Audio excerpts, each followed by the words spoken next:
Coming up on tonight's episode of Living Ramadan, we speak to actor Khalil Kathrada about his Ramadan. We bring you a non-Muslim's perspective on Ramadan. Motivation in tonight's episode is provided by inspirational life coach Nuha Esop. We take a visit to the masjid in Hanover Park and we look at a charity outreach program. We bring you a global Ramadan perspective. And our venue today, the location is Masjid Al-Quds in Gatesville. We speak to Sheikh Abdurrahman Alexander about the programs at the masjid. And we end with a musical interlude.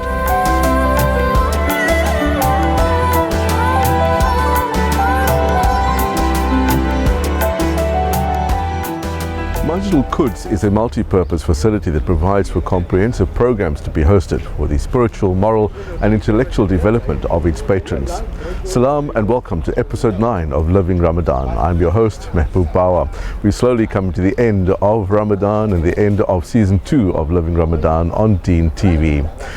Right now we are going to be finding out more about Masjid Al-Quds as we continue with our show, but we are first going to be chatting to actor Khalil Kathrada about his career as well as how he lives his Ramadan.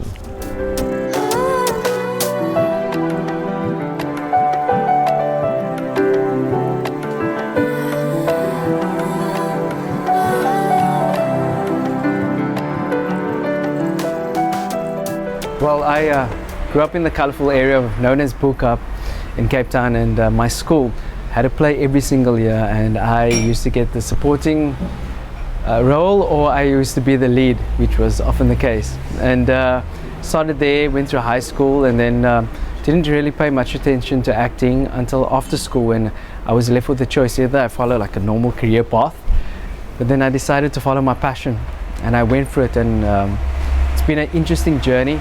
You know, you get the bits and the pieces. I've been an extra here and there, and then all of a sudden I met an incredible agent who just helped guide my career. I made some really good contacts in the industry also. My mentors guided me very well. Royston Stoffel's Worry Career, it's at the Cape Town Theatre Lab where I got my drama training.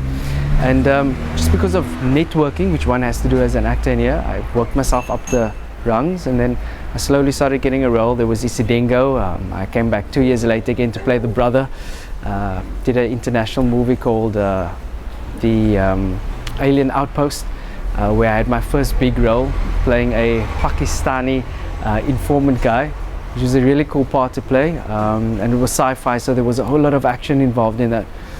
And then very quiet period, and then suddenly the next thing I know is I just met a local producer and I did 2 films with him, and after that my career just started working. I just worked on the Indian Detective now, which has a host of like really well-known actors on board over there, series, and I don't get to die, so which only means, you know what happens, I do come back again.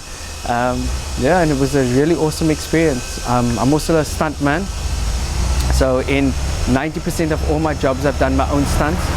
And that has been, I think, like one of the challenges for me as a Muslim when it comes to Ramadan time, because people don't usually understand what acting is about. They think you just step in front of a camera and that's it. There's a whole lot of psychology behind it. You need to understand your character, you need to know what the motivation is, you need to learn lines, and believe you me, it's like studying for exams when you're busy going over your lines. And you also get a lot of different personality types. So, like, you know, staying away from the food, I believe anybody can stay away from that. But sometimes on set you're there for long hours, you've got nothing to do, so you have idle hands. And as a Muslim, one of the things that we know is the moment you have idle time, that's when, you know, the big baddie, Shaitan, he wants to step in and like try and make you do things. And in those moments, it's where I find myself like focusing on dhikr, keeping my mind occupied with remembrance, not only of the Almighty, but also of who I am, where I am in my life as an individual. And I think for me, that is what Ramadan is about. Even when it comes to times when one has to do one's own physical activity, like fight sequences and all of those things, what I found is that by abstaining from food, it actually gives you a lot more strength, it gives you a lot more focus. One does tend to miss the water at times, I'm being very honest here, But then you just need to start to think about all of those people who go through so much, and that is what Ramadan is about, who don't have anything. Also, at the same time, for me, Ramadan is a time of reflection, and that is very important, because whilst you're on set, you're busy working, you're busy doing, you're busy writing, you tend to sometimes lose yourself. And with what Ramadan does, and especially working during Ramadan, it really brings one to a central point where you are not only looking at your character and what your character is doing, but also you as an individual. What are you doing in your life? How are you doing things right? How are you living a life that is in accordance with not only being a Muslim, which is obviously what I am first and foremost, but being a good human being. This is episode 9 of Living Ramadan on Deen TV, season 2. You're coming to the end of our season, 10 episodes in total. It was a pleasure speaking to Khalil Kathrada in the most scenic burqa about his career as an actor and how he lives his Ramadan. The location we find ourselves in today is the Masjid Al-Quds Institute, and this is the gift shop where the entrance is near to the ladies' entrance at the center. As you can see, there's a wide array of various gift options. There's Islamic wear, as well as CDs and various types of souvenirs. A little bit later on in the show, we're going to be chatting to the chairman of the executive management board, and that is Brother Faisal Roika. But right now, we are going to be looking at a non-Muslim's perspective on Ramadan. For me, I think I'm not a Muslim, but for me, this is a special time of coming closer to your God and being aware of what binds us together, what makes all of us unique, but we're all humans after all. And I saw today on the highway driving somewhere, we are one race, the human race, and I think for me it's a reminder of that. And I think it's a very important time to celebrate and to reflect on what's important in life. It's episode 9 of Living Ramadan. We're coming to you from the Masjid Al-Quds Institute. Now, here at the center and at the institute, they host a variety of very relevant seminars, workshops and lectures that will empower the community, and it has been doing so for many, many years.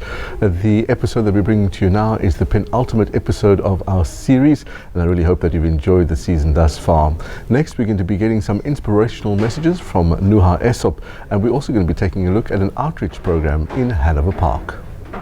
There's a beautiful quote that says, knowledge is what you learn, wisdom comes from living. And over, I mean, I get to teach a lot of people in a lot of my workshops. And the interesting part about that is that people, and we've all been there, where we just want to learn and learn and learn and learn. And we become this self-developing, shelf-developing learning machines. And we don't give ourselves the opportunity to actually apply what we're learning. Some people even quote and saying that knowledge is power. Knowledge is not power. Applied knowledge is power. Because the application still needs to be there. And once we apply knowledge and we live life with that knowledge, we become wise. And we have then wisdom to share with those who are still in their learning phases. So right now the world is not starved for knowledge. We are overpopulated with knowledge, but we need more wisdom. So let's talk about our living experiences and create wisdom that way.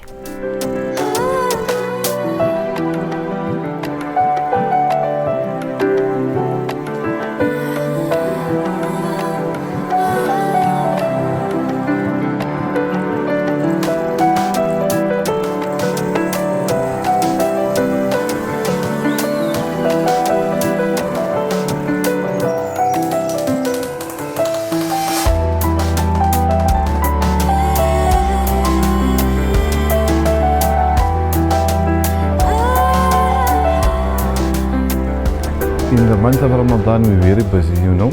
For example, you can see here, we have iftar here for the children, for everybody in our community, you know, basically to feed them and to encourage them. As we feed them, we tell them, we just don't want you to come in Ramadan, but we want to see you after Ramadan. And Alhamdulillah, with the barakat of Ramadan, and we make so much dua for our children in this gang-fested area, you know. So Alhamdulillah, after Ramadan, our children still comes. Saturdays, we have programs after Fajr till 8 o'clock. Sundays we have guest speakers. In fact, Sundays we have programs after Fajr also for an hour. And after Dhuhr we also have guest speakers till 2 o'clock every Sunday in the month of Ramadan. And during the month of Ramadan, for the whole 30 days or 29 days, we have talks at night also, inshallah. Our people in our communities, we are very poor. If you can see there's people coming from all over, you know. This is the month of barakat in khair. So Allah subhanahu wa ta'ala is granting us barakat in khair, even from people who we don't even know. Then they heard of Masjidul Noor, then they come to us and they give us a little bit of food or dalchis or samosas. And ya alhamdulillah, people is again here tonight. The main thing that we are dealing with in our community now is gangsterism. I can tell you today, 2 were shot dead. Early, like 8 o'clock in the morning, 2 guys were shot dead. The day before yesterday, 2 guys were shot dead. Almost on a daily basis, our people is being killed. And that is the reason why we use the month of Ramadan. In the month of Ramadan, our people, they attend the mosque more often than during the year. So alhamdulillah, with this, the barakat and khair of Ramadan, and we use as community leaders, we use the month of Ramadan, and we encourage them. The things you do is wrong, you know. And when we become conscious of Allah subhanahu wa ta'ala, may Allah grant you that you must abstain from all your wrongs. So gangsterism, drug addiction is in our area, you know. And the main thing is this: our children do not want to attend school anymore also. And that is more of a worry for us. There's many successes, alhamdulillah, many. You know, we had youth programs at the mosque. At the end of the day, it was very well attended. After the youth program, we had a movie night for the children, played them Islamic movies. After that, we had sport activities with other madaris, you know, and they really enjoyed them. Just before Ramadan, we even organized a nice braai for all the guys. We were working together in the mosque, you know. So there's also that goodness also in our area, alhamdulillah. Well, basically, between myself and my 3 brothers, we choose where we want to go. But then we all basically go together. We choose one particular night, so it's 30 mosques around the 30 days of Ramadan, and then each brother gets a chance to decide where they want to go, and then all of us will tag along. And you know what, it's a good way of us remembering what the poor people are going through on a normal day. And that is why we come out every Ramadan, to make sure that we don't forget the roots, or we don't forget the poor, we don't forget, you know, what other people out there are actually going through on a daily basis. We started doing this about 5 years ago, 6 years ago. It started just on a part of Acne at one specific camp, and then we started doing 2 parts of Acne at 2 different camps, and then we just started doing it on a daily basis. And it actually works for us because, like I said, you know, we get to meet different people on a daily basis during this month, and it's actually something that we enjoy doing, and it's a good way of interacting with the poor. So we don't have to just continue doing this in Ramadan. Sometimes, you know, during on a Thursday night, we might just go and we say, okay, we'll go to this camp or we'll go to that camp, depending on who we feel at that point in time needs the food more. Because we grew up in the southern suburbs, I think that we have attachment to Mehboob Bawa because it was very close to home. And that's why we love coming to the area, because we love to make sure that people are taken care of during this specific month. But I mean, in Mehboob Bawa, there's a specific lady, her name is Gigi, and she also looks after a lot of poor, and she's also assisted us in this process as well, for this specific area. This is the penultimate episode of Living Ramadan Season 2 on Deen TV. Great work being done in the outreach program at the Hanover Park Masjid, and some wonderful advice shared earlier on by Nuha Esop as well. This area at Masjid Quds Institute is the auditorium. It's one of the facilities that was set up for the various lectures, workshops and seminars that happen here on a continuous basis. The 2 resident imams at the Masjid Quds Institute are Sheikh Abdurrahman Alexander as well as Sheikh Fuad Isaacs. But first, we are going to be looking at a global perspective of Ramadan. Assalamu alaikum from Brisbane, Australia. This is the Rochelle Mosque in 8 Mile Plains.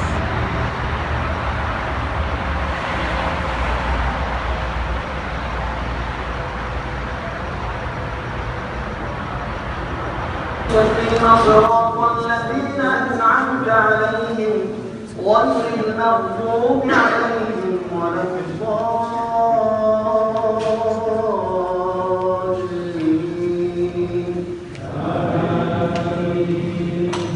هل أتاك حديث موسى إذ ناداه ربه بالواد المقدس طوى اذهب إلى فرعون إنه طغى فقل هل لك إلى أن تزكى وأهديك إلى ربك فتخشى. الله أكبر. This is South United Football Club where my daughter plays soccer, so sport doesn't stop for Ramadan. So she's 15 years old and she is playing soccer today while fasting.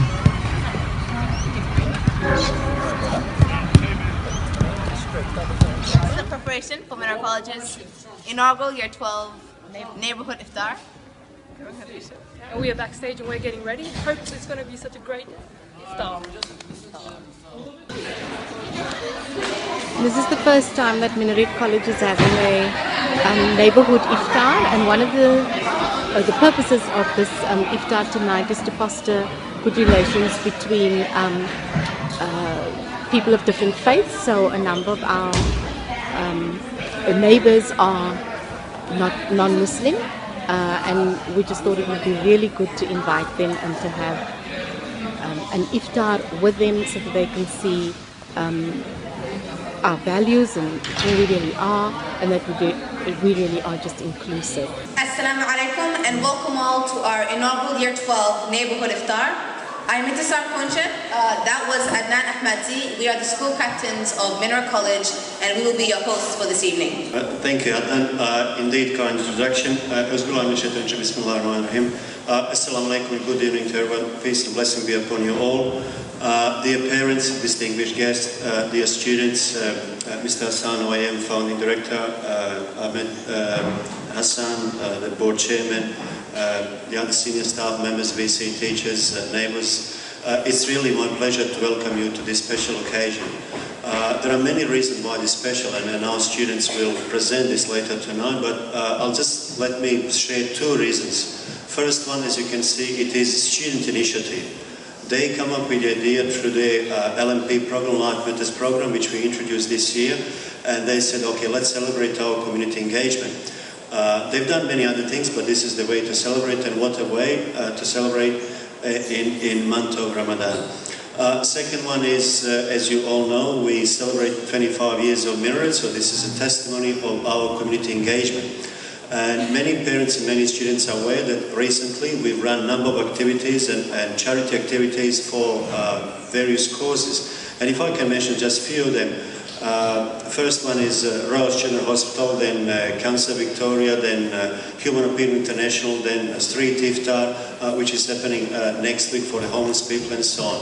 So this commitment has been recognized by wider community, and I thank you for your support. We've come to the end of episode 9 of Living Ramadan. It's been an absolutely amazing experience thus far. We've been at our location today, which is Masjid al-Quds, and with me right now is Sheikh Abdurrahman Alexander, who is one of the officiating imams at the Masjid. Assalamu alaikum, Sheikh. Wa alaikum assalam wa rahmatullahi wa barakatuh. Shukran for having us here at Masjid al-Quds. It's been an amazing experience thus far. How long have you been an imam here? First and foremost, a pleasure to have you here. I've been serving here as an imam now for the past 9 years. Alhamdulillah, thank God. Alhamdulillah. And there obviously has been a jam-packed program during Ramadan at this masjid. What are some of the highlights for you? Yes, as you know, Ramadan is a spiritually heightened time for us, and there's more focus on more programs in order to imbibe spirituality. Part of our programs is that we have spiritual programs Sunday mornings, where we have counseling for our people. We also have dhikr sessions, which mean a session whereby we hum certain things in praise of God Almighty. And then of course we have certain worships, which is called Salatu Tasbih, which also bring you spirituality and closeness to the Almighty Creator. We also have feeding schemes where we reach out to the need of the poor and the underprivileged, and that is being done very, very successful. We also have a madrasa here, a Islamic learning school, whereby we teach the children, the young ones, and mold them to become good believers and good mothers and fathers of tomorrow. We're pretty much at the end of Ramadan, and I thought it would be very appropriate to get a message for the community foundation.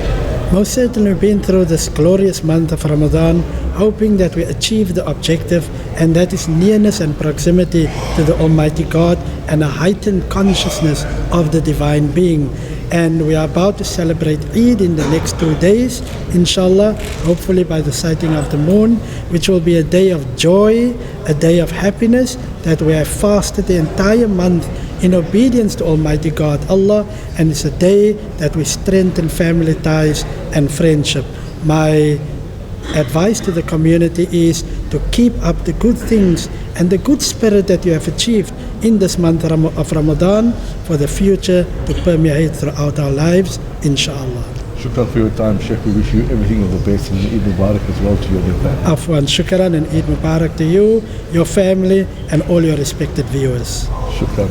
Sheikh Abdurrahman Alexander here at the Masjid al-Quds, and yes, as he says, perhaps in the next day or two, depending on the sighting of the moon, we will be celebrating the end of Ramadan and the day of Eid. With that, we've come to the end of our episode. As always, I ask you to cherish every moment in the company of the special people in your life. Let them know as often as you can that they're important to you, that you love them dearly. I wish you peace and blessings. Salam.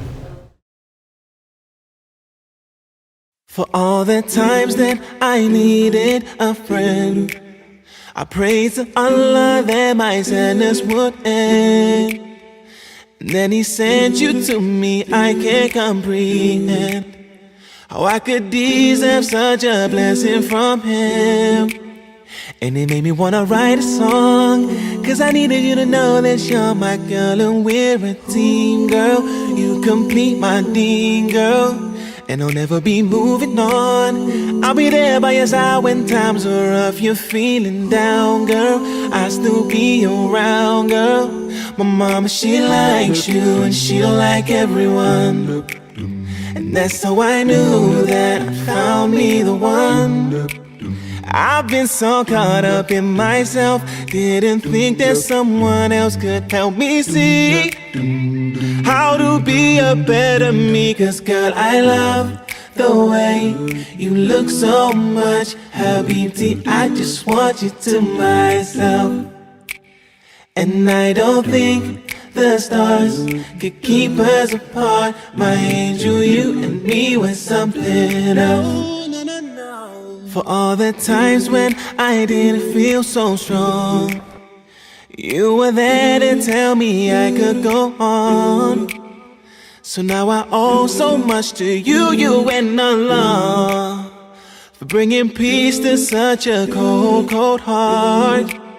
And it made me wanna write a song, cause I needed you to know that you're my girl and we're a team, girl. You complete my Deen, girl. And I'll never be moving on. I'll be there by your side when times are rough, you're feeling down, girl. I'll still be around, girl. My mama, she likes you and she don't like everyone. And that's how I knew that I found me the one. I've been so caught up in myself, didn't think that someone else could help me see how to be a better me. Cause girl, I love the way you look so much, Habibti, I just want you to myself.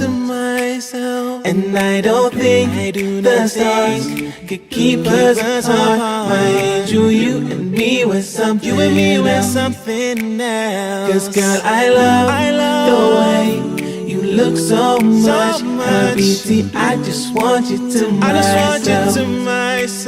And I don't think that the stars could keep us apart.